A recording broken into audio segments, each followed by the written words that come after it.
Final hour OverDrive continues, powered by FanDuel, bringing you everything from the opening line to the final score. Bryan Hayes, Jonas Siegel of The Athletic, Bruce Boudreau coming up, Tim Kurkjian later in the hour, the Jays at Fenway. Vladimir Guerrero Jr., a very rich man. He was rich prior to this signing, but now he's very, very rich. Now he's wealthy. Now he's wealthy. That's right. Vladdy, $500 million, and he sets up to be a Blue Jay for life. So we'll get to that momentarily. Again, Tim Kurkjian a little bit later on. Bruce Boudreau coming up on Alex Ovechkin and what he accomplished over the weekend. The Leafs are in action tomorrow in Tampa. Now there's some uncertainty in terms of who they're going to play. Will it be Ottawa? Will it be Florida? It's going to be one of those two teams likely. You know, I think Tampa's humming right now, and feels like Toronto and Tampa will finish 1-2 in the division. They're just going to jockey for position there, and then we'll see if Ottawa can catch Florida because the Sens are playing well right now. They got a soft schedule coming down the stretch. Florida's load managing all these players, like without really any explanation. Like Sam Reiner's just out of the lineup and he's not playing. I get Barkov's been hurt. We're not going to play them in Detroit. Meanwhile, the Red Wings are in pursuit of a playoff spot. Huge weekend for the Habs over the weekend. Like, they went on Saturday night and then go to Nashville last night. They're down 1-0. They come back and win 2-1. That was huge for them. It does feel like it's Montreal or New York that's going to get in there. But, yeah, there's still a lot of jockeying for position on both sides, in the East and the West, including St. Louis, Winnipeg tonight. Big, big game. But something to chew on, brought to you by Boston Pizza, Canada's favorite sports bar. Enjoy $15 lunch at BP where you get an entree, a side, and a drink, and you'll get it all in 20 minutes or less. A fast lunch doesn't have to be fast food. See you for a $15 fast lunch at your local Boston Pizza. We asked earlier, the O-Dog did not want to entertain this question. I'll ask you now, Jonas, that he's not going to be in your ear and bothering you and trying to distract you. We've been asking online, do you think Auston Matthews can and will catch Alex Ovechkin? He is about 500 goals behind him. So I just did some very crude math. So if you take all the goals that Matthews has scored in the NHL, regular season, and then you add all the goals that John Tavares has scored in the NHL, what do you think that gets you? Just maybe 900? 890. So not even enough. Not even enough. Wow. So that tells you Matthews basically has to score all the goals that Tavares has already scored to get within the ballpark of Ovechkin. That's so many goals. It just does not seem feasible. 500 goals is so many goals. Like, I looked this up. I think 48 players in NHL history have scored 500 goals. So he has to do that now. Starting now. At the age of 27. Turning 28. Ovi's done it until he's 39. Ovi's in season 20. Matthews is in season 9. But if you look at the Matthews through the same number of games versus Ovechkin through the same number of games, Matthews has more goals. So that's like where you look at it and you're like, can he do it? But like Ovechkin is such a physical tank in a way that, I mean, Matthews is 6'3", 220, but Ovechkin's like different in the way that he plays and how he plays and how he scores. I don't know. It doesn't seem likely. My answer is no on this, and that's not to be a hater. It's 500 more goals. At least. Because you're right. Ovi's not going to stop at 895. If he plays next year or the year after that, which he very well could, he might hit 1,000 goals. Yeah. And that to me is just, like Ovechkin had the 2 years where it kind of dipped. He had a couple of years that were, or at least one that was a lockout year, a shortened year based on lockout. Plus, I believe his rookie year, he got drafted, could have played during the lockout, I believe, and obviously didn't because the league wasn't ongoing. So this guy could be up over 1,000 by now anyway. Yeah. I don't anticipate Matthews will run into any work stoppages. I don't think, you knock on wood, but it feels like the PA and the league are in a pretty good spot, so that's going to help him. But it's health. Like, he's going to have to be healthy. You got to play at minimum like 75 games a year for the next 11 years after this. Yeah. And I just don't see that being the case with him. And just the pace, man. You might hit 34, 35, and all of a sudden he starts scoring 30 goals a year. This year he hit 30 the other night. That's a big marker. He got to 30. But no, like it's been a struggle to get to 30. Exactly. But he has hit, like, Ovechkin's never scored 69. Ovechkin has one 60-goal season. Matthews has two. Yep. Like, he is obviously an unbelievable He's the best scorer. goal scorer going right now. I still believe that even with 30 and with what Draisaitl's doing and Willie's doing. And well, like if you had to guess his next 10 years, how many goals do you think he'll score? Or let's say, like, what do you think he averages the next 10 years? Does he average 40 goals? Yeah, I would say around 40. Like I could see him hitting 750 in his career, like scoring 750 goals. Yeah, which would just be a remarkable feat. Like it's Ovechkin 1, Gretzky 2 at 894, Gordie Howe 3 at 802. Mm-hmm. And I don't know who would be fourth on that list. We can look that up. Did you say Hall? Yeah, it's probably one of those guys. Like is Mike Bossy up there? It's probably guys that we can think of. I think Mario Lemieux's in the high sixes. Like that is the question. Do you think, like, forget trying to reestablish the record book or passing or catching Ovechkin, like what is a realistic over-under for Matthews in his career? So he's almost at 400. If I said 699.5 goals in his career, would you go over or under? Over. Because like he could score 120 the next 2 seasons and I wouldn't be like blown away. Yeah. Yeah, Right? I'd probably go over. I think he deserves that level of respect. He does, for sure. He scored at that level. He walked in the door, scored 4, and then had 40. Like, it doesn't... Yeah, he scores 40 every year. This is the only year he won't, I believe. Like, this is a down year, and he's going to end up with, I don't know, probably 35 or something. Like, it's like... Yeah. Yeah, no, the guy, he's going... And I think he's going to have another couple of years where he wins the Rocket and maybe runs away with the Rocket. Yes. And keeps padding the stats and putting up massive, massive numbers. Yeah, like if the over-under next year is 50.5, I'd take the over. Like I'm just going to assume he's going to be healthier than he is this year. Now, who he's playing with is significant. Like, is Marner going to be here? Is he not? Yeah. Who's feeding him the puck? That's pretty significant because you saw that with Ovechkin. Like, Backstrom was there. He's played with Kuznetsov throughout his career. Strome it now. Yeah, Strome's putting it on a tee for him a lot. Joining us now on the Maple Toyota Hotline, here's our TSN Hockey analyst, Bruce Boudreau. Bruce, we got into the discussion of Auston Matthews and how many goals you think he could score throughout his career. Do you have a number in mind? Like, do you think 700 plus? Is that reasonable to expect out of Auston? You know what? I think it is. I mean, but again, we're banking on longevity as far as playing years, and if he plays 15 plus, I'd say 700 is well within range. If he, if at 33 he's got a lot of injuries and he decides to hang them up, obviously that's not going to happen. But the great ones that score all those goals also play an awful lot of years. So hope Auston stays healthier than he has been this year, and if he can do that, and then then I think anything is the number. Like when he's on and he's healthy, he scores, and he outscores everybody. So, I mean, I think that can happen for sure. We'll get to Ovechkin here in a moment, but I'm curious where you stand on the Leafs here. They're 8-1-1 in their last 10. They've got games in Florida tomorrow, Tampa on Wednesday. There's uncertainty of who they're going to play in the first round.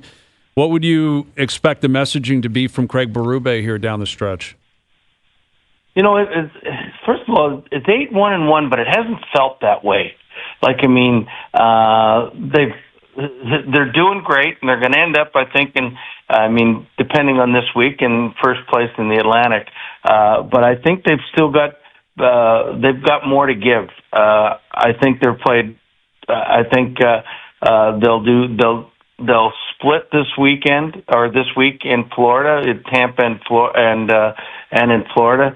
But I don't know. When I watch the games, when they want to turn it on, they're great, and then there's sometimes that they're pretty sort of loose, and I just I want to see them shut teams down even more, and I think that's what Craig wants them to do, because he knows come playoff time, you've got to be dialed in defensively. I think that's where they've been most of the year, or trying to get. That's one of the reasons I think Austin's goal total is down, is because he's been dialed into way more defensively this year than before. He kills penalties. He does all of those things now. But I think that's what you're going to see the Leafs really start to and when they play the good teams, they do dial it in, and they're going to be really good defensively, even though they are missing a couple guys. I probably didn't answer that question properly, but it's been a long day. I like it. I know it's been a long day, and we appreciate you doing this. And again, we're kind of projecting where Matthews could end up. I'm curious where you think Alex Ovechkin will end up now. He's at $895. He's 39 years old. He's still got term left on his contract. Like, map out what you think the next 2 or 3 years are going to look like for Ovi, and do you think he has his sights on 1,000 total goals? You know, knowing him, he's always wanted to be great, and when he puts his mind to it, he is. Well, if they won the Cup this year, would he? And the way the year has gone, would he want to play more? I don't know. I think he would for sure play out his contract, because I think he loves Ted Leonsis, and Ted's been so good to him. I think he would play that out. But I mean, he made 2 references yesterday to Russia, and he made the reference that his wife has allowed him to still play over here, type thing. And I'm wondering if they said, well, when you're done and when you get the record, and when then we're going to go back home. So I don't know. I don't think he'll stay for 1,000. I mean, that's, to me, 3 years down the road. I think if I'm going 35 goals a year, and I've had players like Teemu Selanne, who's fabulous, and he was in better shape when he was 44 playing for me than most 20-year-olds. But you get old. All of a sudden, it's harder to do these things, and I mean, I know he's a freak of nature. Speaking of Ovechkin. But at some point, he's going to start looking old. I thought this was last year when he looked old and slow, and this year he looks dynamic like he was 27 again. But I think 1,000, if he put his mind to it and said, I'm staying for 1,000, I want this record never to be broken. But I don't think that's anywhere near as important as him winning just getting the record. So I think I don't think he's going to get it. I think he'll retire before that happens. Bruce, there was a point in his career, I think it was like mid-20s, where it looked like maybe is he starting to slow down? I wonder if there was a point coaching him where you were like, is this going to go the way that it eventually went? No, you know what? In 2011, one of the things that people don't know is that he did a stick deal for the first time, and the sticks kept breaking. And this is the year he got 32 goals. And, I mean, he stopped shooting the puck. If you just look at his shot numbers, were way down because he was afraid every time he shot the puck, his sticks would break. And, I mean, he got a huge amount of money for the stick deal, but he got rid of the sticks after that year, and he continued to go on again. But, I mean, he wouldn't, where in his office where he would score goals from, he wouldn't shoot the puck. So we moved him to the front, at the top of the point, and he wouldn't shoot the puck because he was afraid if he breaks a stick, it's going to be 2-on-1 or 2-on-0 basically against him. So it was a weird year that year, but that was the year of the stick that I called it, and he wouldn't shoot pucks. So I mean, it was really a different kind of year for him. That was the anomaly right there. It wasn't because he'd gotten slowed down or he got disinterested or his game was falling off. Is because his confidence was shaken because he couldn't shoot the puck like he normally would because his sticks would break. With Bruce Boudreau, and I thought it was so fitting that he scored the goal the way he scored yesterday. Even the 894 goal was kind of a carbon copy, like both off wing, in his office, top of the circles, hash marks, give or take. And it's just a CNI shot that he gets off quick. And goaltenders for 20 years have just not been able to stop it. Like, and you don't know where it's going. Short side, far side, high, low, 5-hole. You never know. But he gets there. He gets there with pace. He gets there with purpose. I don't think you could script it any better from that standpoint, Bruce, the fact that he scored the tying goal and the winner in the fashion that he did. Absolutely. And I mean, and that's his key. Like, you can't pick the puck up off his stick when he shoots it. And it gets to it, no matter how experienced you are as a goaltender, it gets there quicker than you think it's going to get there. And, I mean, this is another short side goal that he scores. And, goalies, that's the only area that they know when it's coming cross ice that he's going. I could see him scoring long side a long time or weak side, but he scores on the short side. And it used to say, how could he do that? How good is this guy? But I'm staring at a stick of his that's on my wall in my room here, and the curve is different than anybody else's, and the flex is different, and he's so strong. This is what I'm talking about when he was breaking sticks, because he's so strong when he leans on that stick, it comes off it like no other. And yes, it is totally fitting and proper that he scores that goal from there, and it wasn't a tip in, or it wasn't an in off from behind the net or something. That's the way it should have happened, and it did, and everything went well for him after that as well. Yeah, it's incredible, the way he has scored seemingly all of his 895 goals. I was running through it in my mind over the weekend, just thinking of history, and in my lifetime watching hockey players, great hockey players, whether it's Gretzky or Lemieux or, Sid or McDavid. And I can visualize all of those players leading a rush, starting a rush, taking the puck in their own zone, skating it through the neutral zone. I don't have that mental image with Ovechkin. I don't have a mental image of him stick handling, if that makes sense. I know that sounds strange, but I don't. Yet he's so dominant, so great, and he's scored all these goals and he's thrown all these hits. I don't even know how to describe it. He might be the most unique player I can think of in terms of my mental history, yet I've been tracking him for 20 years. Do you see it the same way, Bruce, the way he plays? Yeah, it's crazy. Yeah, I know, and I've seen firsthand of him stick handling through guys and making great plays, and some I do remember. But when you think of Alex Ovechkin, you think of the shot off the left side, taking one move to the middle and taking that shot and beating goalies. Yeah. And that's what you see. That's the way he did it. And then jumping into the glass when he was excited, especially when he was younger. His goal celebrations were as good as any. That's why it was so unique and spontaneous yesterday when he dove on the ice.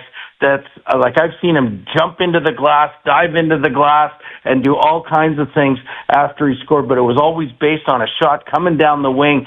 He scored so many other goals in other types, but this is what you remember when you think of Alex Ovechkin. Yeah, it's incredible. Just an unbelievable career, and he's still going, and they're the top seed in the East, and now this is behind them, and they got to let the dust settle and party a little bit, then they got to snap out of it because they're losing a lot of games, giving up a lot of goals. And I'm sure he'll be leading the charge on that.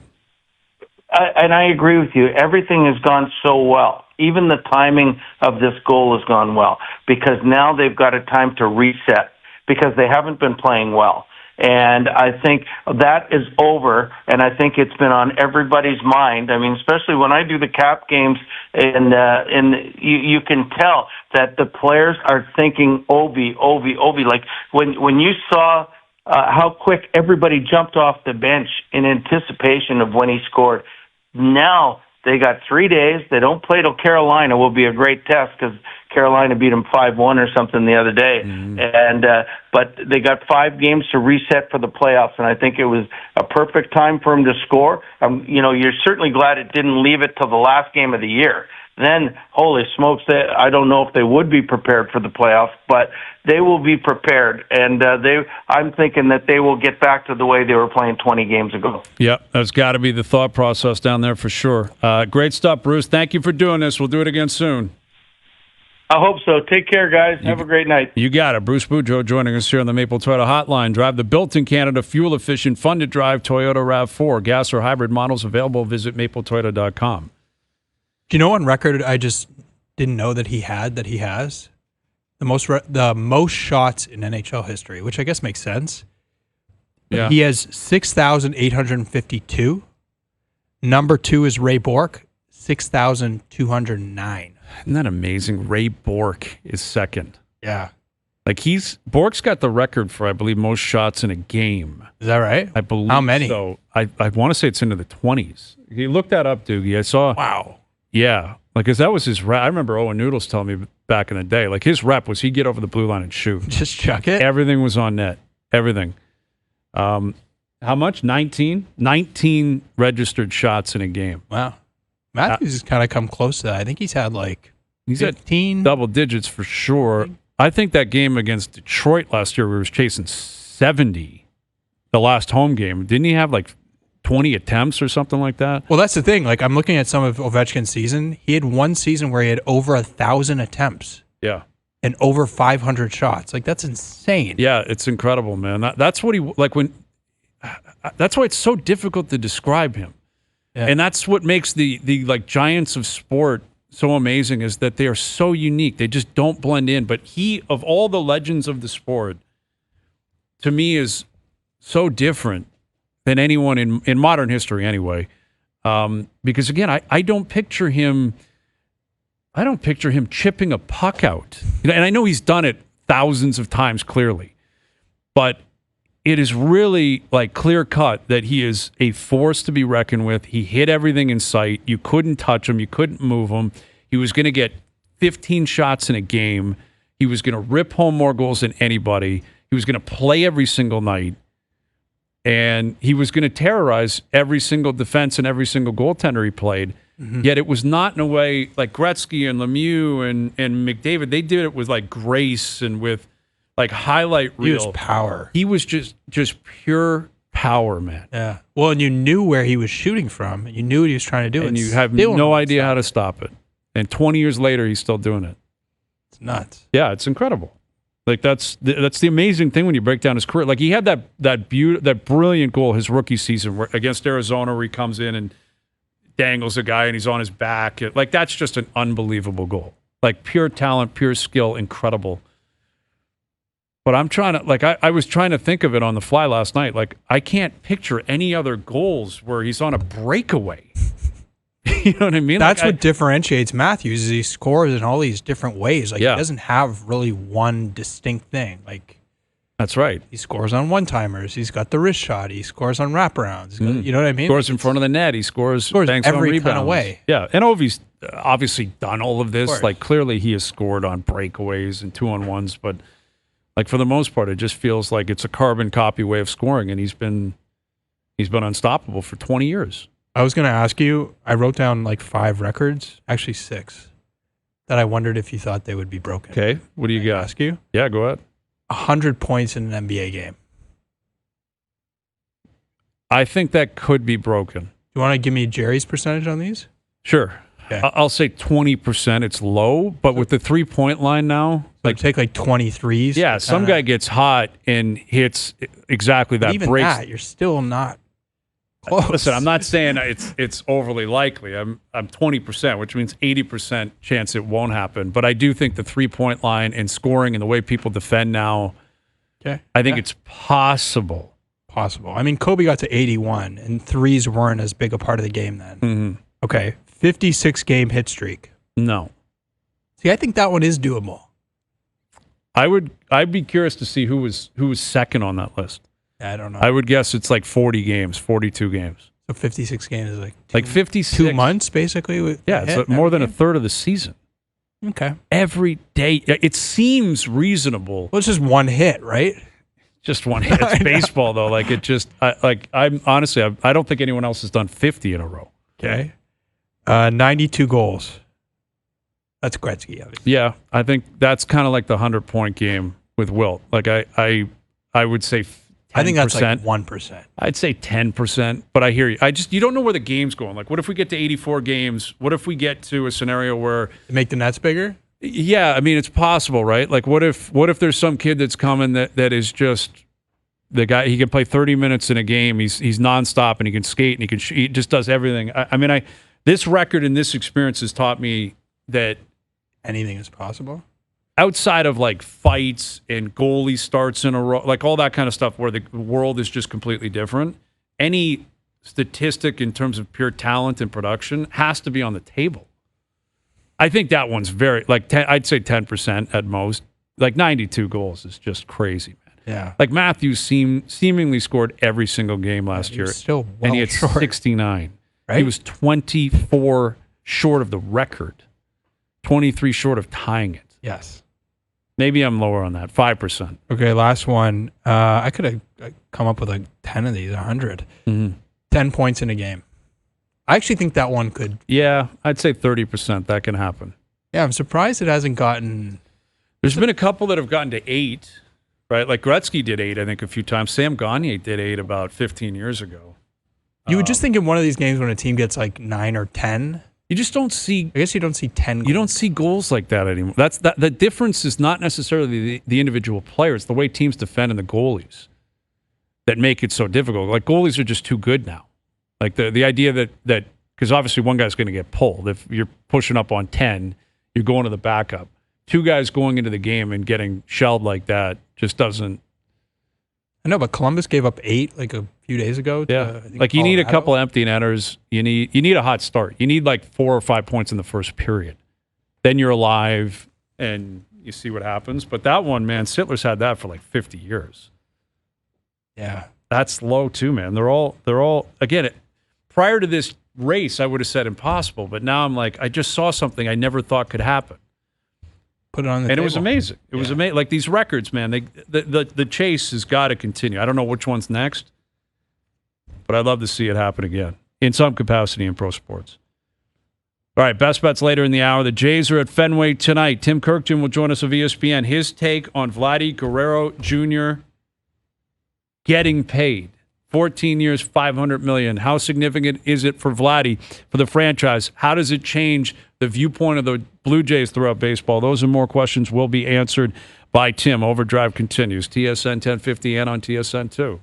All right, best bets later in the hour. Jays down at Fenway, coming off a sweep at the hands of the Mets. 5-5, but Vladdy has been paid. He's waiting for that physical to come in, Jonas, before he can officially sign the 14-year, $500 million extension. But it's as significant as it gets when it comes to this club. I mean, they've been chasing Soto, they've been chasing Ohtani, they've been chasing Corbin Burns, they've been chasing a number of different guys. And we have had this conversation so many times. How can you expect to bring anyone else in if you can't keep your own guy? If you're not willing to spend to keep your own guy? And it's a massive amount of money. But to Vladdy's credit, he said he wanted to stay in Toronto. He did. They had to pay him a lot to make it happen, but he'll be a Blue Jay for life. To get into the significance of this signing, what it means for Vladdy, the front office, the club moving forward, here is longtime ESPN MLB insider and analyst. Here's Tim Kurkjian. How you doing, Tim? I'm well, fellas. How's it going? We're doing very well. Not as well as Vladimir Guerrero Jr. right now. He's got a lot of money coming his way. How do you wrap your head around the idea that Vladdy is now going to get, I believe, the 3rd largest contract in Major League Baseball history? Yeah, I think this is something that the Blue Jays just had to do. You're right. In order to show everybody that we mean business, you got to keep your own guys. And even though this will probably end up as an overpay someday, because most of these do, at some point you just have to say, we need to keep our guys. We need to build around somebody. And this is the guy we're going to build around, because he said all along, I want to stay here. I want to stay in Toronto. So this will be real interesting to see where this goes from here. But I don't think there's a way around it. I think this is something that the club had to do, and it's good for the team because they've got arguably their best player locked up for a long time. What kind of reaction are you hearing, Tim, from people you know around the league to this deal? Well, I think a lot of people feel the same way, that Toronto, having missed out on Ohtani and Soto and others, needed to make a splash, and they did what they had to do here. Now, again, most people say Vladdy is a great hitter, especially at his age. I mean, he just turned 26. He's got 160 home runs. He's got a tremendous future ahead. But I think the question is, like any other question for anyone signed this long, is he going to stay hungry?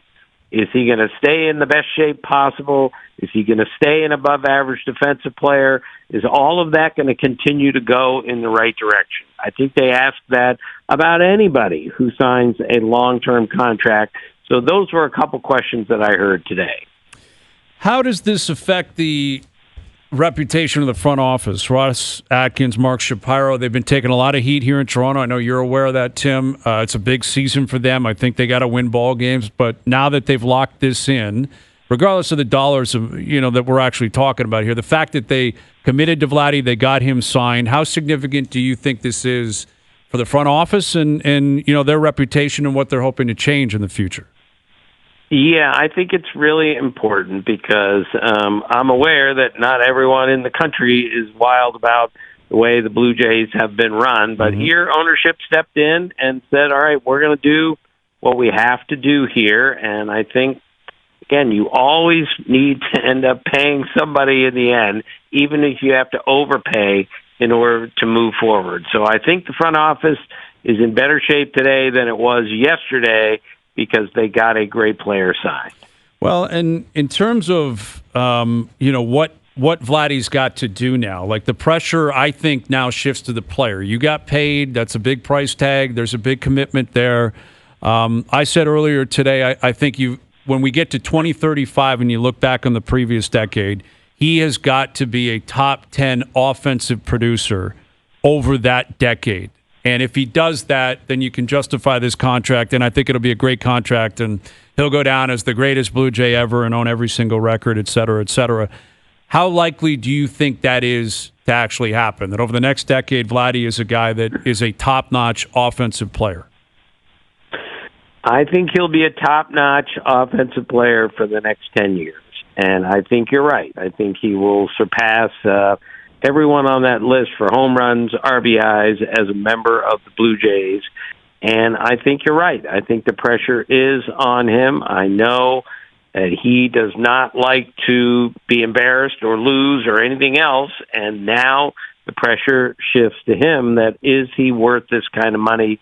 My guess is he's going to say, I am worth it, and I'm going to show everyone.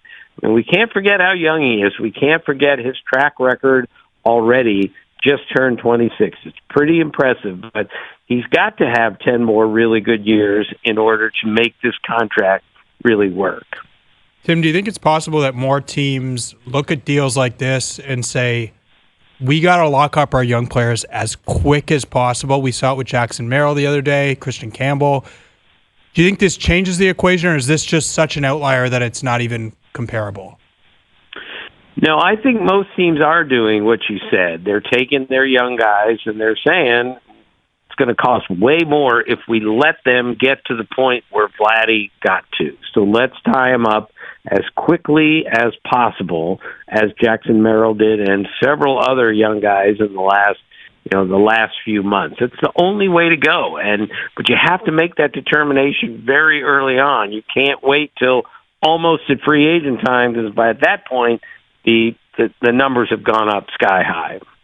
With Tim Kurkjian. So the timing of this is not necessarily ideal. I mean, it's a celebration. It's a big contract. Vladdy sticks around.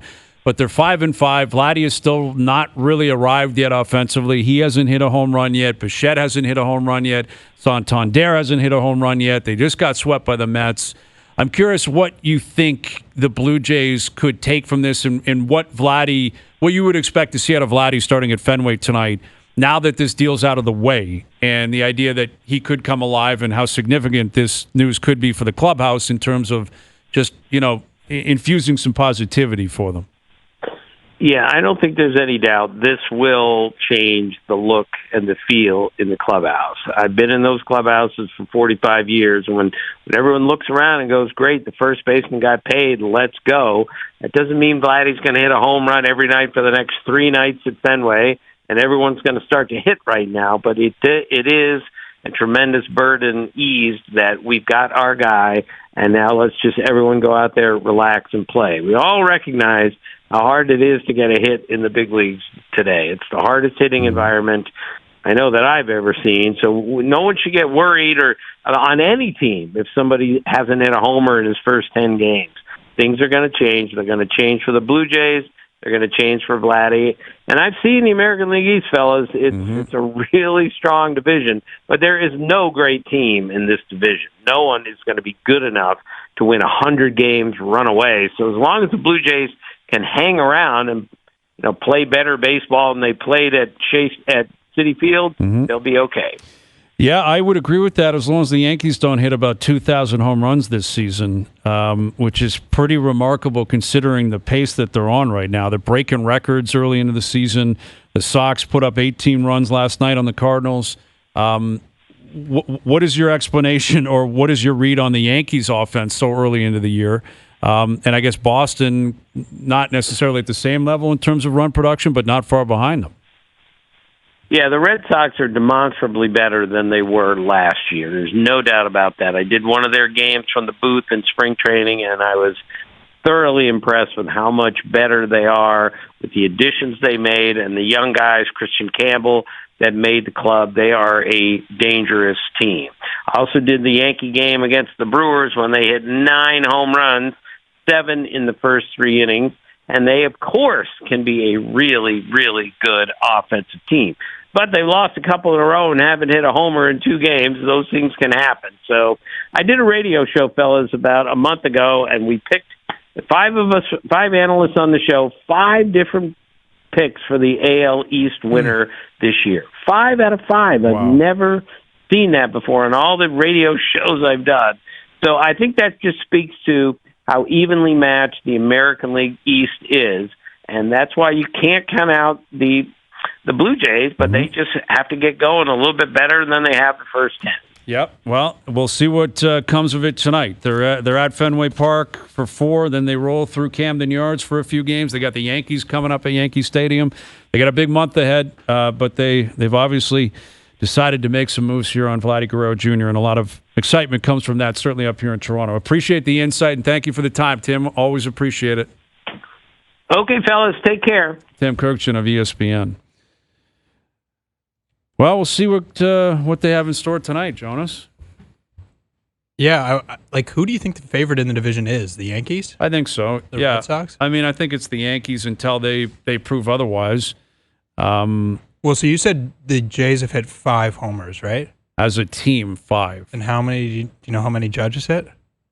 6. 6. I think they have 20 as a team. Do they not? Volpe's got a few. Yeah. Yeah. Like they broke records, I believe, through a certain amount of games. Was it through 10 games? I think it was. Maybe it was through 6. It was some arbitrary number, but they were hitting more home runs than anything we've ever seen before. Do you think Vlad Guerrero will feel more pressure now or less pressure than he was feeling before? I think he will feel relieved on the short term, and then at some point, I think it's going to dawn on him, I've got to really earn this now. I hope he's relaxed. I hope he appreciates what he's accomplished. I hope he appreciates the commitment from the team, the support he's received from the fans, and I hope he puts pressure on himself to succeed. You have to believe in that if you're going to pay the guy that kind of money. Like, that's what comes with every single analysis of a player, and the idea that you're going to put a lot of risk on the line. Like, that's what Atkins and Shapiro kept saying. Risk. There's risk on our end. If we're going to take this risk, there's got to be risk for the player. And he's risking his reputation. He's risking his legacy if he doesn't follow suit. Mm-hmm. He's got to perform. And I don't think Vladdy's unaware of that. And he's been comfortable, I think, in that position before. He's been the man with this team for a long time. But he's got to elevate it. He's got to be even better than anything we've ever seen before. So what was the reason that they didn't do one of those deals 5 years ago, 3 years ago? I'm not sure what the answer is. I'm sure there's probably... Do you think that it was just like there was kind of uncertainty about what he is? Yeah, I think that was is. a part of it. There still is. I mean, he's been inconsistent at times in his career. He has a great year, down year, great year, down year. I'm not convinced that Vladdy's camp was interested in a contract 2 years ago, right? It takes 2 to tango. Like, maybe he sat there and said, unless you're going to pay me something crazy. Well, but I think their offer what's was the point? Pretty low from what I remember reading one of his comments. Well, maybe it was like again, 150 or something. The goalposts have moved so much since Soto signed, since Ohtani signed. Also, like a first baseman, this up like a year ago, less than a year ago. Insiders in baseball were saying it is lunacy to suggest a first baseman would make more than $300 million. I mean, Pete Alonso got like a 2 or 3 year deal. 3-year deal, and he had to wait and basically beg Steve Cohen for it. And like, that's what clearly has happened here. Is there's an element of the Maple Leafs in this discussion, where the Leafs pay a Leaf tax, and it's an internal cap as opposed to comparisons through the league. And I think what Vladdy and his camp said was, you guys are desperate. Like, I'd be curious what would have been happening with Vladdy if they never were in on Ohtani, never in on Soto, never in on Burns or any of these other guys. I don't think it would have mattered. You think he still would have said, you got to pay me this? Drags the market up, right? I know, but because now, like, Kyle Tucker's going to be a free agent after this year, and he's going to look at that deal that Vladdy just got. Well, Tucker's got to be getting $500 million. I'm better than him. Yeah, and he plays a more prominent position. He's a little older, but like, yeah, just drags everything up. Yeah, Tucker's looking at this thing. Thank you very much. But the point being is, right? You've basically said we're willing to spend. We're X. in on everybody else. We're so desperate, we have to keep you. And Vladdy's like, fine, it'll cost you $500 million, and I'll do it. Like, if he doesn't know that, does he wait it out? Does he believe they would ever have the stomach to offer this? If he really wanted to stay, would he have accepted less? We'll never have that answer, but the last 2 years would indicate the Jays have the money. They're desperate to spend the money. They want to be big game players. And I think Vladdy's camp played this to perfection and used all of that against them to get just a massive, massive contract that I think a year ago they would have just said, they would have laughed him out of the room, the idea of paying him $400 million. Yes. And now it's $500 million. And that's the reality of what's changed in like 12 to 18 months, which is crazy, man. I know. That's the thing about the front office. That's like the idea, exactly. Like it's not like you can't come out looking great in this. Like, they spent way more than they probably needed to spend. Especially if you're the owner. Like, you're telling me a year or two ago I could have got him for $300 million or $350. I got to pay him an extra $150 million. But, again, without knowing whether or not Vladdy was 100% willing to engage in that, he may have always had his sights set on going after Juan Soto. That wouldn't surprise me. Him and Soto are boys. Maybe. I wouldn't be surprised if his rep said, let him go first. He's going to move everything up. Then we're going to go. And in retrospect, that was a brilliant play because Vladdy wanted to remain a Blue Jay. He gets to have his cake and eat it too, because not only does he stay here, he gets $500 million. Yeah, but like, you think like 2.5, 3 years ago, if you had offered, I don't know, $350, you would think so. Hard to turn down $350 million. It is. Unless you're Juan Soto and you turn down $440. Of a lot of it deferred money. And then you get $765. Yeah. No, it's true, man. All right, Best Bets powered by FanDuel coming up. Overdrive continues, TSN 1050 and on TSN 2. All right, Best Bets powered by FanDuel. Make your picks and assemble a same-game parlay in seconds on the FanDuel Sportsbook app. I am going to take the Blues on the puck line tonight, plus 1.5, and Robert Thomas, 3+ shots on goal. Thomas has been great. The Blues have been red hot. I think people are expecting them to eventually start losing at some point. Winnipeg's in one here, man. They are in one. Dallas is right on their heels. They're in Dallas, I believe, later this week. But that parlay paying plus 335. Today's Best Bets powered by FanDuel. Make your picks and assemble a same-game parlay in seconds on the FanDuel Sportsbook app. Please play responsibly. 18+, physically located in Ontario. Yeah, they're still jockeying for position out west. And we'll see who even what the wild cards are going to look like. It's going to be St. Louis and Minnesota, but who plays who? What are you expecting tomorrow? With the Leafs? Leafs Panthers. I think the Leafs are going to win the game. So they got them last time, obviously. Mm-hmm. Now, barely. And Panthers had some injury issues, and they probably still will tomorrow night. But I just feel like something has shifted a little bit the last couple weeks. Not even the last couple weeks, the last week, where it feels like they've kind of entered a different mode a little bit. Because, like, Bruce is right. You keep saying 8-1-1, but it hasn't really felt 8-1-1. How has it not felt 8-1-1? Did you watch the Anaheim game? Did you watch the San Jose game? Like, They were barely eking out wins and actually didn't beat San Jose. Okay. But that's the one loss. What about the 8 wins they had? So, come on. Okay. But I think 8-1-1. But I think they're turning a corner where it's like they're kind of, that Florida game was a good win. The Columbus game was a good win. Mm-hmm. I think they're playing better to match the record. Yes. This is where you and I are never going to disagree. Well, we're never going to agree. What about the LA game? The LA game was great. They played really well. Okay. Good game. But then the next game was not as good. Like, they've been kind of hit and miss in winning. All right. All right. You're just a straight wins loss guy. I'm not, but I hear what you're saying. Like, losing to San Jose was not good. Losing to Nashville was not good. Yeah, you remember that game too? Not great. Thought they played well against Calgary. Dismantled Philly. Yeah. Very good against LA. Good against Florida. Dismantled Columbus. Yeah, I think they're turning a little bit of a corner. And just being around the team, I can tell you, it feels a little different. And I think that's even important. today, I think they need to peak at the right time. They didn't have a full practice. They had an optional practice at 10 a.m. That never happens. Like, they're doing like the rest. They got their eye on the ball. They know what's coming. I mean, we're 2 weeks away from ultimately the dance that matters and that will define the whole season. Mm-hmm. They know what's coming. They don't know who they're going to play yet. Whoever they play, it's going to be a difficult challenge. And yet the pressure's on them. They got to win. There's no excuses anymore. They got a really good team. They're likely to be healthy. McCabe and Camp were skating today. If you have all hands on deck, it doesn't. You got to go do what you got to do. There's no excuse. Yeah, exactly. It doesn't matter who you play. You got to go win. Absolutely. All right, Jonas. Good seeing you, man. Thanks for doing this. Thanks, Hayes. There's Jonas Siegel of The Athletic. Al's brother will be in here tomorrow. The O-Dog Masters Week. We'll start really looking ahead to that. Leafs in action tomorrow night. It's going to be a great one. We're out of here. Thanks to everyone behind the scenes for helping out. Everyone for tuning in today. TV, radio, podcast, web. We appreciate it.